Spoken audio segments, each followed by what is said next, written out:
सबसे पहले आपका नाम जानना चाहेंगे बेटा। मेरा नाम राजमंगल कुमार है। कहाँ से आए आप? बिहार से है, पूर्णिया जिला से, टीकापट्टी घर है मेरा गांव। अच्छा, किस लिए आते हैं आप? कौन से सीजन में आते हैं, किस लिए आते हैं, और पूरा डिटेल्स में बताइए किस लिए आते हैं, क्या करते हैं, देखिए, कितना मधु लाते हैं? हम मधुमक्खी पालन का काम करते हैं और सरकार का कहना है कि जहाँ जहाँ फूलों की खेती है उसकी पैदावार के लिए वहाँ पर आप जाइए। तो यहाँ असम में देख रहे हैं कि बहुत ज़्यादा सरसों का खेती होता है। तो हम जो मधुमक्खी लेके आते हैं, हमारा तो लाभ होता ही है, साथ साथ यहाँ पर किसानों का भी पैदावार में लाभ होता है और जिससे कि हमारा भी रोजी रोटी चलता है, किसान भी अच्छे रहते हैं। किसान का किस तरह से फायदा होता है? किसान का पर परागण पॉलिनेशन क्रिया होती है जिसके द्वारा पैदावार में वृद्धि होती है।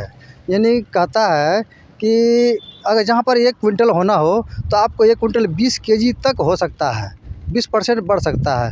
जिस तरह एक महान वैज्ञानिक थे, आइंस्टीन ऐसे कुछ नाम था, उनका कहना है कि अगर धरती से मधुमक्खी समाप्त हो जाए तो मनुष्य का जीवन जो है 4 साल तक ही रहेगा, इससे ज़्यादा नहीं जी सकता है। क्योंकि मधुमक्खी के बिना तो कोई भी अनाज उत्पादन अच्छा होगा नहीं, तो मनुष्य खाएगा क्या? धीरे धीरे मनुष्य भी समाप्त हो जाएगा। अच्छा, आप लोग बिहार से आकर यहाँ पे मधुमक्खी लाते हैं, पालते हैं, फिर मधु कलेक्ट करते हैं। कितना मधुमक्खी लेकर आते हैं आप लोग, और पर डे कितना मधु कलेक्ट करते हैं? कितना दिन तक रहते हैं आप लोगों का? देखिए, हम लोग यहाँ असम में जैसे लास्ट नवंबर में शुरू दिसंबर में आए हैं, तो यहाँ पर जैसे 1.5 महीना का सीज़न हुआ तो 3 से 4 बार शहद निकालते हैं। तो हम 300 बक्सा लेके आए, तो 300 बक्सा में कहा जाए तो लगभग 100 बाल्टी के करीब शहद हुआ हमको, और 100 बाल्टी हुआ, और साथ साथ जो हमारी मधुमक्खी है उसका भी प्रोग्रेस हुआ, वो भी मजबूत हुआ। यहाँ का प्रकृति का जो भोजन मिला जो, उससे मजबूत होती है, और साथ साथ शहद भी हमको हो गया। कितना मधुमक्खी लेके आते हैं? मधुमक्खी आप लोग खुद पालते हैं कहाँ, या यहीं से ले लेते हैं मधुमक्खी? नहीं, मधुमक्खी हम खुद पालते हैं। हमारे बिहार में सरकार द्वारा अनुदानित दर पर मधुमक्खी देती है, प्रशिक्षण देती है, और जिस बॉक्स का कीमत एक बॉक्स का 4000 से 4500 रुपया है, वो हमको लगभग 2200 में उपलब्ध करा देती है। और या जिसके पास पैसा है तो सरकार से नहीं मिला तो अन्य कहीं किसी से खरीद ले, जैसे हमसे कोई ख़रीदना चाहे तो हम मधुमक्खी बेच सकते हैं उनको।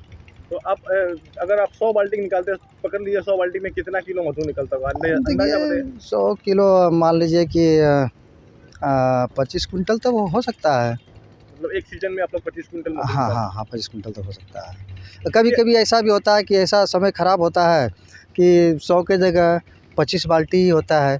कभी ज़्यादा कभी कम। मेरे कुछ साथी ऐसे जगह गए हैं जहाँ पर कि 300 बक्सा लगाए हैं, उसको मुश्किल से 15-20 बाल्टी मधु हुआ, यानी कि कहा जाए तो 4 कुंटल ही मधु हुआ है।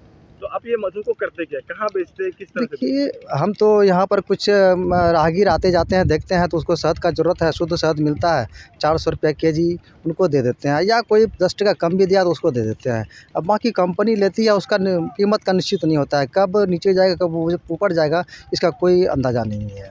अब आप लोग कितना दिन तक यहाँ पे रहते हैं? कब आते हैं और कब चला जाएंगे? हम तो लास्ट नवंबर शुरू दिसंबर में आए हैं। फूल खिलता है? हाँ, फूल जब सरसों का फूल जब खिला तो हम आए, फूल समाप्त हो रहा है तो यहाँ से निकल जाएंगे। कहीं जहाँ नया खेती हुआ है सरसों का, तो उस खेती वहाँ पर हम लोग जाएंगे। अभी चिरांग डिस्ट्रिक्ट में कुछ नया खेती है, थोड़ा फूल है, वहाँ पर हम चले जाएंगे।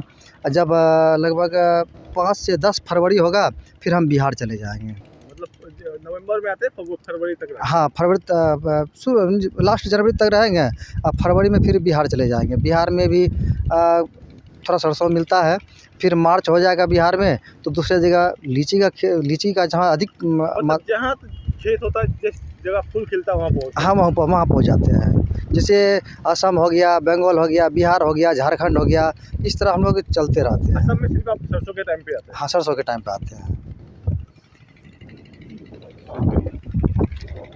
से भी कोई खरीदना चाहे तो आप बक्सा दे देते हैं मधुमक्खी के साथ? अच्छा, बढ़िया।